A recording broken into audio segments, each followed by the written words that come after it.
Hi guys, so today we're going to be talking about people that are Jamaicans that are actually terrified of going back home to their country because of all the crime and all the violence that have been taking place, that have been going on in our country lately.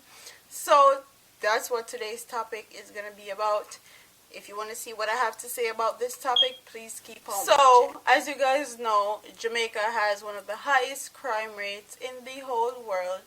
So that is a big issue, a big downfall, especially since our island is a tourist attraction. And basically what a tourist attraction means, a lot of people come there to get some sun, get married, vacation, because it's a tropical island, as everybody knows that. If you don't know, maybe you've been living underneath a rock. But that's what Jamaica is. It's a tourist attraction. So we as Jamaican people that live overseas, because I actually live in the United States of America, and I know a lot of people, family, friends, people that I know, just regular people that are scared to go to Jamaica because of all the crime and violence that have been taking place in our country. And it's sad, it's very sad, because our country is a loving, warm, kind place. Anybody that has visited Jamaica will always tell you that the people are great, the people are very kind, they talk to everybody, they're very respectful. That's some of the things that you will hear from people that have visited Jamaica. So to know that our own people, our own Jamaican people that's living abroad is scared to go back home is very sad.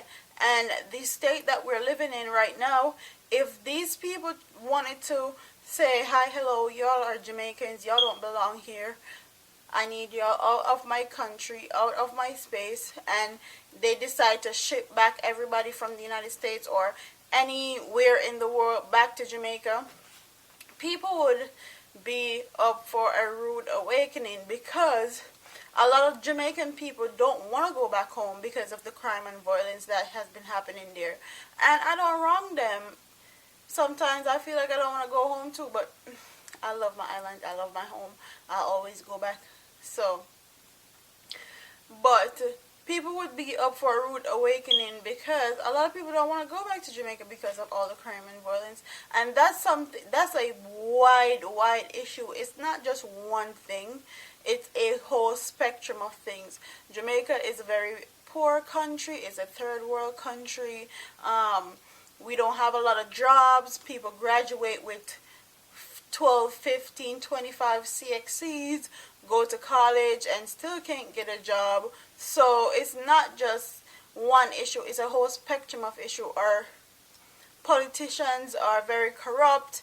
They go into politics for themselves, for the betterment of themselves and the upper echelons of people. They don't do it for poor people, they do it for themselves. So basically, when people are in politics, or politics as we call it in Jamaica, it's for their benefit. It's not for the people's benefit that's poor or don't have it.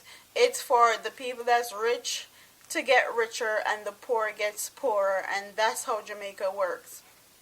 And not only politics contributes to our crime and violence, but also our police system. Our police system is one of the most corrupt systems I've ever seen in my whole entire life. Mind you, I have family members that are police officers, cops in Jamaica, so I know exactly what I'm talking about. I hear from first-hand experience of how corrupt police are. They'll do some grimy, dirty stuff. They'll take bribes. They'll stick people up for the right price. They'll do anything a regular criminal will do, but only thing that makes it different with them is that they have authority and they have the government backing them to a certain extent. So the corruption as far as our crime, violence and stuff in Jamaica, there's a lot of things that encompasses all the crime and violence that actually happen in our country, from the lack of education to being poor to going to school, getting CXCs, 15, 26 going to college and still can't find a job. When they do get a job, they're paying them below minimum wage. They don't even have enough money to send themselves back to work the next week, so they got to be constantly hustling and grinding and doing stuff that they really don't want to do to make ends meet for their family. And when kids are put into that equation, it makes it a lot more difficult. It makes it a lot harder because you're already struggling, and if children are added to the equation, that just means that you have to be worrying about another person, another human being needs that have to be met when sometimes for your needs yourself is not being met. So crime and violence is a broad spectrum in our country. It's not just one issue, it's a whole variety of issue. And I feel like the whole police system needs to be revamped. I don't care if they have new cameras and stuff placed on them.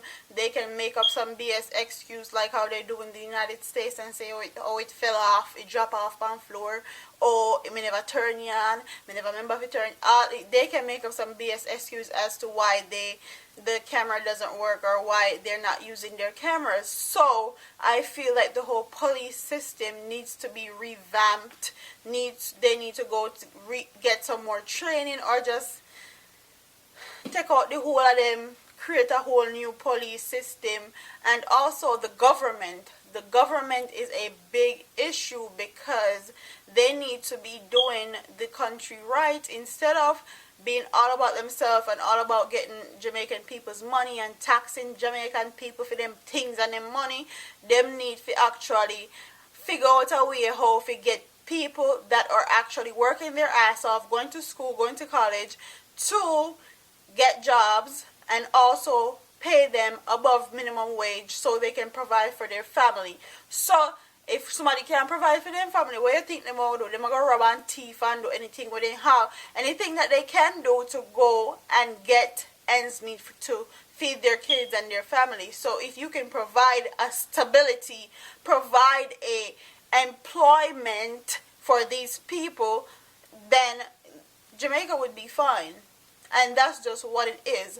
We need to find viable jobs for people in Jamaica and actually reward the people that have gone to school, studied their ass off, did everything that society tells them that they need to do, and actually give them jobs instead of allowing people to build prisons in our country.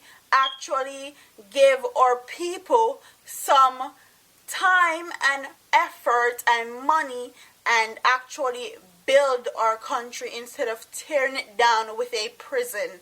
Okay, that's my opinion on this whole thing. And it's sad that we as Jamaicans can't go back to our country, or we're scared to go back to our country because of all the crimes and violence and the corruption and the politics and all these things. We have wood and water, and if it comes down to the test, we have to go back there. If them send we, if they run me out of their country, we have to go back there and fill the place. So we as people that living overseas need to be making businesses in our country and also putting our money into our country more instead of having it in other international countries that are more richer. Send our money back home, build businesses, build up our communities that we used to live in, and I feel like that will also provide jobs and provide a stability for people in our area or in our country.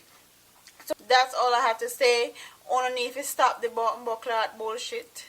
Actually, in Jamaica, with robbing off people and robbing off people when they come back to Jamaica, like for real, it gets serious now. Only if you leave people things alone. Yes, you know what I say about red eye people?